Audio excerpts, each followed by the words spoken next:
Donc ça fait super longtemps que j'ai pas filmé de vidéo, donc là ça va être une vidéo un petit peu spéciale parce que c'est la première sur ma chaîne, enfin ce genre de vidéo. Donc ça va être une story time, on en voit un petit peu sur Facebook, sur YouTube en ce moment. C'est vrai que moi j'ai vraiment beaucoup d'anecdotes dans ma vie, à se demander pourquoi. J'hésitais avec deux grands sujets, donc là il va s'agir d'un accident, et j'hésitais avec le harcèlement scolaire qui me tient vraiment à cœur. Et sur 2 ans de la chaîne, c'est vrai que j'ai jamais parlé vraiment de ça, ou j'ai jamais vraiment parlé de moi, à part dans le tag de A à Z que j'avais fait il y a un petit moment de ça. Et donc là ça va être sur mon accident, comme je vous avais vu dans le titre. Donc si vous n'êtes pas friand de ce genre de vidéo ou de racontage de vie ou je ne sais quoi, je vous invite à quitter la vidéo parce que là on va rentrer dans le vif du sujet. Donc pour vous remettre dans le contexte, c'était il y a 2 ans, enfin ça va faire 2 ans au mois d'octobre. J'étais à une soirée d'anniversaire, donc c'était l'anniversaire de mon ex-petite amie, donc il y a 2 ans. Et ça faisait pas trop longtemps qu'on était ensemble, ça devait faire environ peut-être un mois ou 2.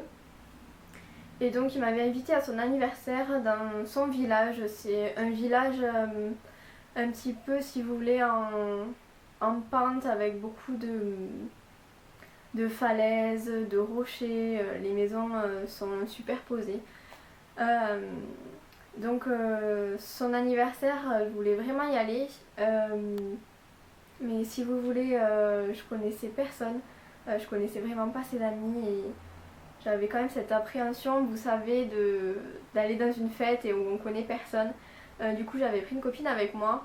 Je me souviens, je sortais du travail, il était 7 h environ, et le lendemain je travaillais aussi, donc je m'étais organisée. Je devais dormir chez lui et partir au travail le lendemain. C'était environ 1 heure de mon travail. 1 heure, 40 minutes on va dire. Du coup voilà. Donc on s'était préparé, etc. J'avais pas du tout mangé, je stressais, etc. J'avais conduit ma copine là-bas et elle devait repartir avec des gens chez elle. Donc on est arrivé là-bas déjà, grosse ambiance glaciale. Si vous voulez, les nanas elles nous regardaient de haut en bas en mode mais qui vous êtes?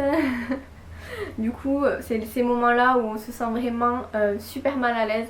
Je sais pas si vous avez déjà vécu ça, mais on se sent vraiment pas à notre place. On se demandait vraiment mais qu'est-ce qu'on faisait là.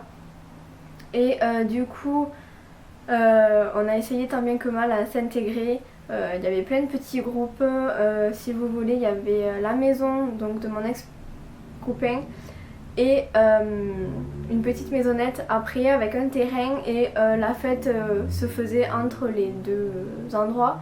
Donc on circulait sur un terrain plat, je vous dirais peut-être un jardin en fait. En fait il y a la maison, le jardin et une petite maisonnette comme une maisonnette de jardin. Donc nous avec ma copine on était restés essentiellement de par là où on est arrivé, donc dans cette maisonnette. Et par exemple pour aller aux toilettes il fallait sortir, traverser le terrain et aller à la maison. Donc jusque là tout va bien, il y a juste les garçons qui étaient sympas avec nous, qui essayaient de savoir qui on était, d'où on venait, qu'est-ce qu'on faisait. C'est vrai que dans ces moments-là, je sais pas vous, mais les garçons sont beaucoup plus avenants que les filles. Et donc après il y avait toujours ces nanas qui parlaient à voix basse en nous montrant du doigt ou des choses comme ça, et ça me rendait vraiment mal à l'aise et j'avais vraiment mais vraiment pas envie d'y aller. Et là ça a confirmé que je n'avais pas du tout envie d'y aller. Donc comme dans toutes les soirées d'anniversaire, on a bu des coups, tout allait bien. Je suis pas quelqu'un qui boit excessivement, donc on va dire que j'arrive à m'amuser sans boire, mais je pense que c'est quelque chose d'important de nos jours.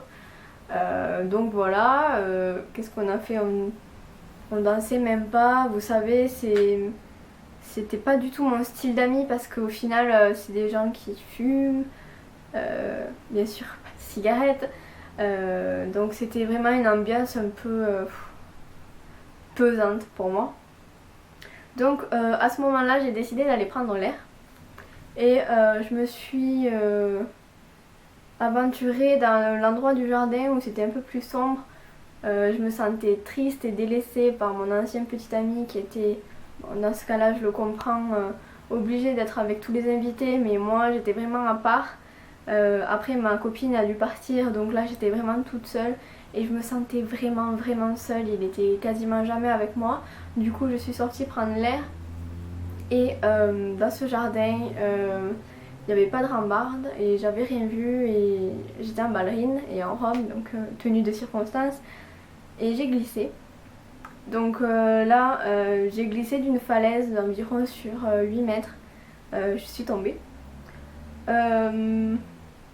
On va dire qu'encore aujourd'hui ça m'arrive d'y penser à la chute. Ça fait bizarre de m'en parler en fait, et je revois les images dans ma tête.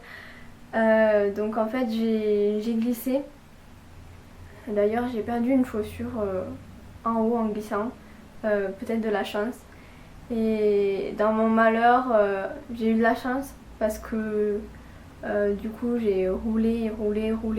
Je me souviens que j'ai essayé de m'accrocher à n'importe quoi, je sentais des branches, des cailloux, et impossible de me freiner en fait.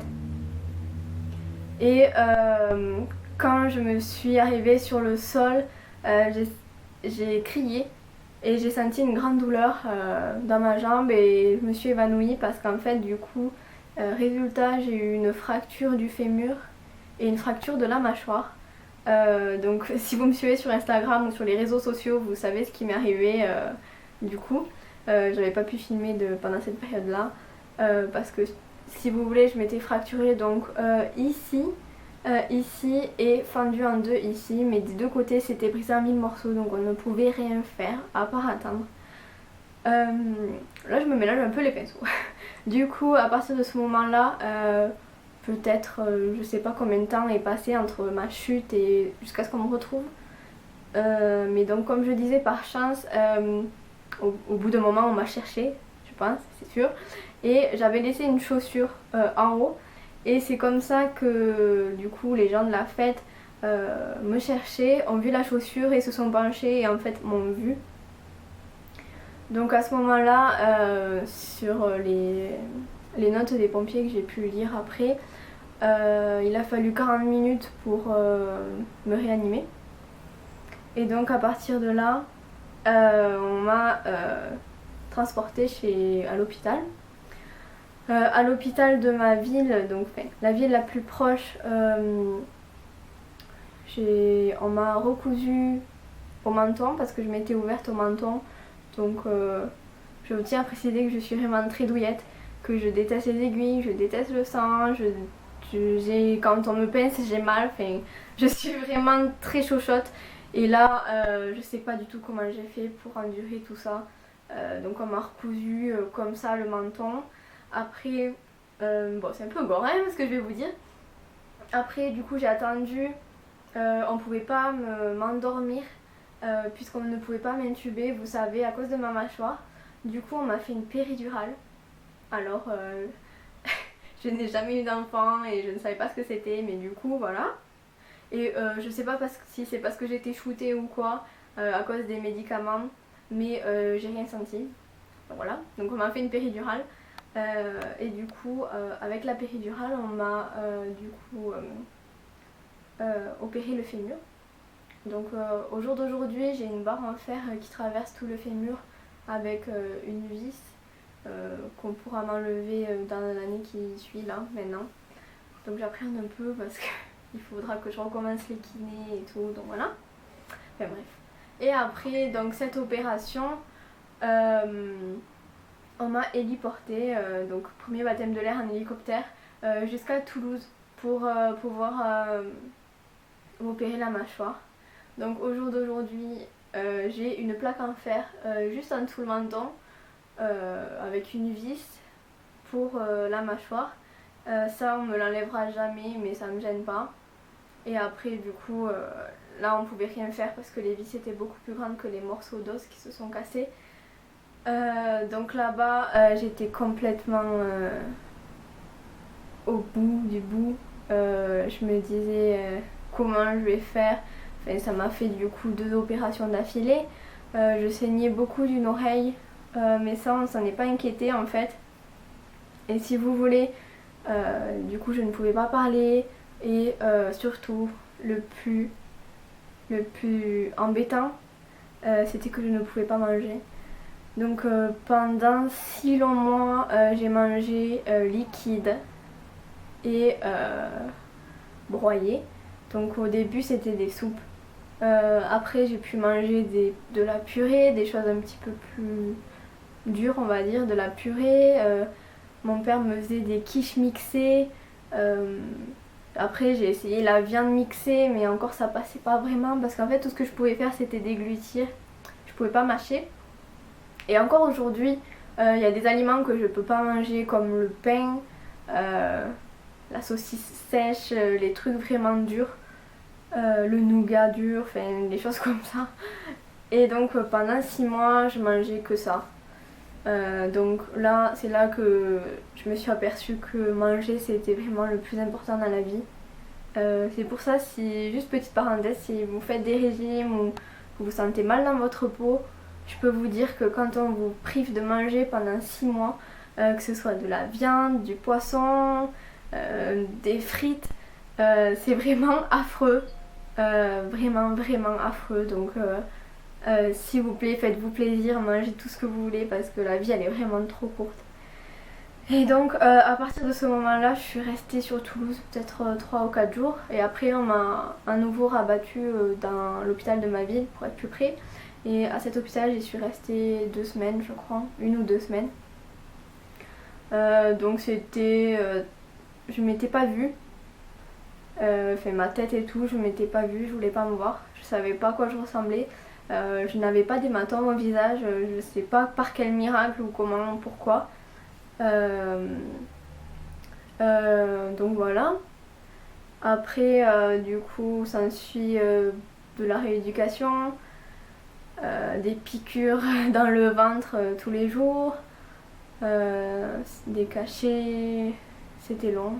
Après j'ai enlevé les poings, mais après je me suis aperçue que je n'entendais plus d'une oreille, donc l'oreille droite qui avait saigné. Et j'ai eu une sténose. Donc en fait si vous voulez, quand j'ai eu l'accident, mon conduit auditif s'est ouvert et donc a saigné. Et quand il s'est résorbé, on va dire, quand ça guérit comme une croûte, la peau avait fermé le trou de l'oreille et du coup je n'entendais plus rien. Donc j'ai dû me faire opérer une fois, sauf que ça a échoué, l'oreille s'est refermée. Je me suis fait opérer une 2e fois et ça a échoué également, et une 3e fois et là ça a marché. Donc je croise les doigts pour qu'il ne se passe plus rien, parce que entendre que d'une oreille c'est affreux aussi. C'est là qu'on se rend compte que des petites choses, les yeux, les oreilles, manger ou marcher, c'est des choses superficielles pour quelqu'un de la vie de tous les jours, mais en fait on en a tellement besoin. Après du coup ma rééducation s'est faite tout doucement, j'ai été alitée pendant des mois. Après j'ai pu me tenir sur un fauteuil roulant. Et là j'ai vu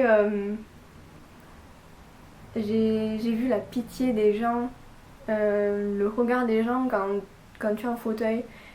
Et ça m'a aussi fait prendre conscience que oui, quand on voit des personnes handicapées, on a toujours cette pitié ou cette frustration, ça nous touche, c'est normal, mais en fait quand on est dans le fauteuil, ça nous fait encore plus mal parce qu'on se dit mais si on est comme vous en fait, mais on a juste eu un petit souci. Et c'est vrai que le regard des gens aussi, quand c'est vraiment assez dur. Donc ensuite à la suite de tout ça, j'ai pu commencer à marcher en béquille. Donc là j'ai pu retourner en cours parce que j'étais en BTS en alternance, du coup j'ai passé 6 mois sans aller au travail, et donc 3 mois sans aller à l'école. D'ailleurs j'ai pas eu mon BTS du coup, mais bon c'est pas grave. Et du coup, quelques temps après, quand j'ai pu remarcher, mon copain, mon ex-petit ami m'a quitté. Donc je me suis dit qu'il était resté avec moi par pitié du coup parce que c'était arrivé chez lui, etc. Donc voilà, après il m'avait pas mal aidé parce que oui, j'avais besoin de soutien, de présence. Je savais pas comment aborder tout ça mais je me disais juste que j'avais pas le choix, que j'étais obligée. Et donc voilà. Donc j'ai eu beaucoup de chance. Quand je suis arrivée à l'hôpital, on m'a dit vous avez eu beaucoup de chance, vous serez tombé sur la tête ou sur la colonne, c'était fini. Et oui, c'est vrai que j'ai eu que ça. Donc j'ai eu fracture du fémur et de la mâchoire. Mais je suis contente d'être là. Et oui, j'ai eu de la chance et tous les jours je me dis que j'ai eu de la chance. Et du coup voilà, donc aujourd'hui je marche, je mange un petit peu. J'essaye de manger parce que si vous voulez, en plus de la mâchoire, si vous voulez, j'avais toutes mes dents. C'était affreux, j'avais toutes mes dents qui bougeaient. J'en ai perdu 3 d'ailleurs. C'est vraiment l'instant glamour. Et donc j'avais toutes mes dents qui bougeaient et à Toulouse c'est impressionnant, ils les ont toutes réimplantées, c'est un truc de dingue. Et du coup aujourd'hui donc il me reste 2 opérations. Oui, 2 opérations à faire, donc enlever la tige en fer qui est dans mon fémur et faire la réimplantation des dents, mais ça j'ai pas du tout envie de le faire. Je suis vraiment chaude comme je vous dis, et avec toutes les opérations que j'ai eues au fil des années, donc une pour le fémur, une pour la mâchoire et 3 pour l'oreille, je crois qu'on est bon. Donc c'est pour ça que je me laisse un peu de temps pour faire les autres opérations. Et donc voilà, donc si vous avez été dans le même cas que moi, vous avez eu un grave accident, n'hésitez pas à partager votre histoire ou à m'en parler parce que c'est vrai que j'ai jamais vraiment parlé de ça avec qui que ce soit parce que ça me fait toujours un petit pincement au cœur quand j'en parle. Et j'aimerais juste finir sur le fait que la vie est courte et donc qu'il faut vraiment en profiter à fond. Donc voilà pour ma story time. Je vous le souhaite à personne ce qui m'est arrivé. Et donc je vous dis à la prochaine pour une prochaine vidéo. Ciao.